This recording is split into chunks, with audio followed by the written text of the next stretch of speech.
okay, I'm in a city where I don't know anybody because I wasn't born and raised here. Yeah. And I'm going to, like, I was hungry to make deals. I would go in on a bus at 10 p.m. and go meet somebody at a lounge down by Polo Park. Like, I had no clue who I was meeting. So there's like, in the back of my mind, there's the anxiety of I might be going and getting robbed. Yeah. Right? Like, that was like a real possibility all the time. True.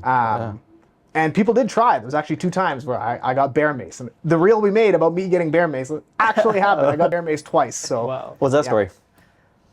okay, well, the first one, and you know, you kind of learn things as you go, and this was a very important lesson for me to learn, right? So this guy messages me on, again, Kijiji. It was like a $4,000 or $5,000 chain, right? And he's like, yeah, I'll take that. What other jewelry do you have? And I'm sending him, I had maybe like a couple of rings and maybe one more necklace, right? And he's like, okay, how much for all of them? I gave him a price and he said, yeah, I'll take those too. He's like, actually just bring like whatever you have and like I'll take a look at everything. And in my mind, I'm like, Ding, ding, "Whoa, ding, dude, ding, I'm about to money. make a couple grand off this, right? Yeah. So I'm all excited and he's like, let's meet at the Rexall on Maryland and Portage. Looking back at it now, I'm like, you fucking idiot, right? Yeah. But I was like, let's go. Yeah. Put my backpack on. I was wearing the chain and I pull up and this young kid comes up and, you know, introduces himself or whatever. Yeah. And then he's like, you know, let's go around the side of the building so we can count the money. Like, he had a pretty heavy accent. He's like, immigration's right there. Like, I don't want the cops to come and see the cash or whatever. And I'm like, Bro, what? Yeah. All right, man, like whatever, you know? So we go around to the side of the building and there was like 5 of his friends there. And that's when I was like, shit. yeah, it's about that time. So Yeah. like I just kind of put the chain in my shirt and... Put the hands up, eh? No, they were like, yo, where's your stuff? Where's your stuff? I had also brought like a Louis Vuitton belt with me because I was kind of at the same time I was flipping clothing too. Yeah.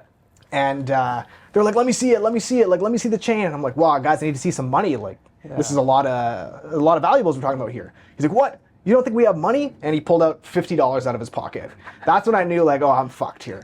And then I just feel a hand grab me here, and I turn and look at the guy, and he has like a can of bear mace in my face.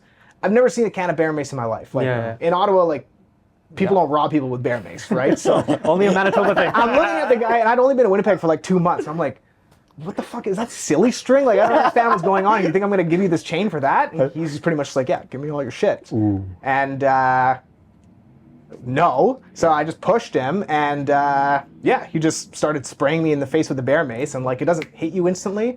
So I'm like walking away, and he's like following me and spraying me. All of his friends took off. Oh my God. And like maybe 10 seconds later, like it really starts to burn. So I just sprint into the Rexall. Mind you, it's probably like 3 p.m. So it's like busy in there. Yeah. And yeah, I just collapsed on the floor in the Rexall, like screaming at the top of my lungs. They didn't get anything. Yeah. But I got bear mace pretty bad. I went to the hospital because security there called the ambulance. Like, yeah, it was pretty Damn. excruciatingly painful to get bear mace, man. Yeah, And the next day you're like, I'm going back to work. pretty much. Yeah, I was a little more cautious though, right? If there was no negotiation happening, I was very, very, you know, like paranoid about like, you know, am I getting robbed again or yeah. What business lesson did you learn from that? Even though it's pretty obvious, but for the audience.